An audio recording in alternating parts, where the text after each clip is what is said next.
ஆண்டவராகிய இயேசுவின் நாமத்தினாலே இந்த காலை வேளையில் கூட உங்களை யாவரையும் வாழ்த்துகிறேன். கர்த்தர் உங்களை ஆசீர்வதிப்பாராக. இந்த நாளிலே கூட எபேசியர் 2ஆம் அதிகாரம் 10ஆம் வசனத்தை கூட வாசித்து தியானிக்கலாம். ஏனெனில் நற்கிரியைகளை செய்கிறதற்கு நாம் கிறிஸ்து இயேசுவுக்குள் சிருஷ்டிக்கப்பட்டு தேவனுடைய செய்கையாய் இருக்கிறோம். அவைகளில் நாம் நடக்கும்படி அவர் முன்னதாக அவைகளை ஆயத்தம் பண்ணியிருக்கிறார். மிக அருமையான வேதவசனம். இந்த வேதவசனத்தில் கூட எதற்காக தேவன் நம்மை ஆயத்தம் பண்ணியிருக்கிறார் என்பதை மிக தெளிவாக இந்த வசனம் சொல்லியிருக்கிறது. நாம் ஆண்டவரால் முன்குறிக்கப்பட்டு அழைக்கப்பட்டு தெரிந்து கொள்ளப்பட்டு இந்த பூமியில் வாழ்கிறோம் என்றால் நாம் என்ன செய்ய வேண்டும் என்று இந்த வேத வசனத்தில் சொல்லப்பட்ட பிரகாரம் நம்முடைய வாழ்க்கையில் செய்வதற்கு நாம் ஆயத்தமாக இருக்க வேண்டும். அதற்காக தான் தேவன் நம்மை ஆயத்தம் செய்திருக்கிறார் என்று வசனம் சொல்லுகிறது. முதலாவதாக நாம் நற்கிரியைகளை செய்கிறதற்கு நாம் சிருஷ்டிக்கப்பட்டிருக்கிறோம் என்பதை ஒரு நாளும் மறந்து போகக்கூடாது. நீங்கள் கிறிஸ்துவுக்குள் வந்ததின் நோக்கம், ஆண்டவரை அறிந்ததின் நோக்கம் என்னவென்றால் நற்கிரியைகளை மற்றவர்களுக்கு செய்வதற்காக தேவன் உங்களை சிருஷ்டித்திருக்கிறார். இன்று ஏன் நான் பிறந்தேன் என்று அநேக மனிதர்களுடைய உள்ளத்தில் சிந்தனையில் கேள்விகள் உண்டு. ஆனால் எதற்காக நீங்கள் சிருஷ்டிக்கப்பட்டீர்கள் என்றால் நற்கிரியைகளை செய்வதற்காக தான் தேவன் உங்களை சிருஷ்டித்திருக்கிறார் என்பதை ஒருபோது நீங்கள் மறந்து போகாதீர்கள். அடுத்ததாக சொல்லப்பட்டிருக்கிறது, தேவனுடைய செய்கையாய் இருக்கிறோம் என்று சொல்லப்பட்டிருக்கிறது. நாம் அவருடைய செய்கையாய் இருப்பதனால நாம் அவர் என்ன சொல்லுகிறாரோ, அவர் என்ன நம்மை இந்த பூமியில் செய்ய சொல்லுகிறாரோ அதை மாத்திரம் செய்வதற்காக தான் நாம் இந்த பூமியில் இருக்கிறோம்.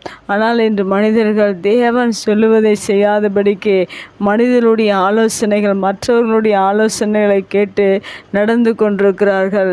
நாம் எல்லாரும் நற்கிரிகளை செய்வதற்காக சிருஷ்டிக்கப்பட்டு அவருடைய செய்கையாக இருக்கிறோம் என்று வேதவசனம் சொல்லுகிறது. இந்த வசனத்தை நாம் ஒவ்வொரு நாளும் நினைவு கூர்ந்து எதற்காக நான் சிருஷ்டிக்கப்பட்டேன் என்பதை நினைவு கூறுவீர்கள் என்றால் மெய்யாகவே இந்த பூமியில் நீங்கள் அநேக நற்கிரியைகளை உங்களால் செய்ய இயலும். அடுத்ததாக இந்த வசனத்தில் சொல்லப்பட்டிருக்கிறது, அவைகளில் நடக்கும்படி அவர் முன்னதாக அவைகளை ஆயத்தம் பண்ணியிருக்கிறார் என்று சொல்லப்பட்டிருக்கிறது. நற்கிரியைகளை செய்வதற்காக, அந்த காரியங்களை செய்வதற்காக தான் தேவன் உங்களை முன்குறித்திருக்கிறார். அதற்காக தான் தேவன் உங்களை ஆயத்தம் செய்திருக்கிறார். 3 காரியங்கள் சொல்லப்பட்டிருக்கு. முதலாவதாக சிருஷ்டித்தது எதற்காக என்றால் நற்கிரிகளை செய்வதற்காக. அடுத்ததாக அவர் செய்கையாக இருக்கிறோம் என்பதையும் நாம் மறந்து போகக்கூடாது. அடுத்ததாக நாம் இந்த காரியங்களை செய்வதற்காக அவர் முன்னதாக அவர் ஆயத்தம் செய்திருக்கிறார் என்று சொல்லப்பட்டிருக்கிறது. இதையெல்லாம் அவர் ஆயத்தம் செய்து தான் நம்ம இந்த பூமியில் கொண்டு வந்திருக்கிறார். இந்த பூமியில் நாம் அநேக காரியங்களை செய்து கொண்டிருக்கிறோம்.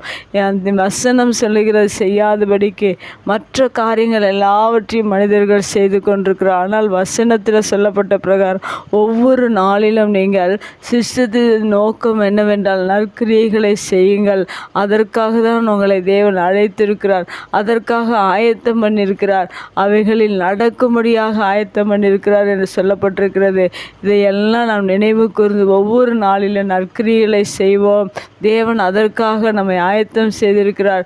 அதற்காக தேவன் நம்மை அழைத்திருக்கிறார், நம்மை முன்குறித்திருக்கிறார் என்பதை ஒருபோதும் நீங்கள் மறந்து விடாதபடிக்கு அதை நினைவு கூர்ந்து நற்கிரியைகளை செய்யுங்கள். கர்த்தர் உங்களை ஆசீர்வதிப்பார். கண்களை முடிச்சு ஜெபிக்கலாம். எங்கள் அன்பு தகப்பனே, தர்மையான வார்த்தைக்காக நன்றி செலுத்துகிறோம்.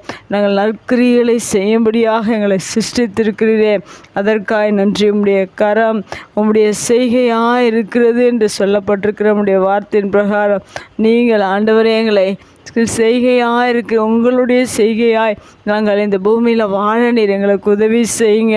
நீர் எங்களை முன்குறித்து நற்கிரிகளை செய்வதற்காக ஆயத்தம் செய்திருக்கிறதற்காக நன்றி செலுத்துகிறோம். இன்று அநேக காரியங்களை மனிதர்கள் செய்து கொண்டிருக்கிறார்கள். ஆனால் எங்களை நீ தெரிந்து கொண்டு எங்களை சிருஷ்டித்து நீ நற்கிரிகளை செய்யும்படியாக எங்களை ஆயத்தம் செய்ததற்காக நன்றி. உடைய வார்த்தை கேட்கிற ஒவ்வொரு பிள்ளைகளும் அப்படியாக நற்கிரிகளை செய்ய நீர் உதவி செய்வீராக. அதற்காக அவர்களை நீர் ஆயத்தம் செய்ததற்காக நன்றி செலுத்துகிறோம். இயேசுவின் நாமத்தில் ஜெபங்கள் நல்ல பிதாவே, ஆமேன்.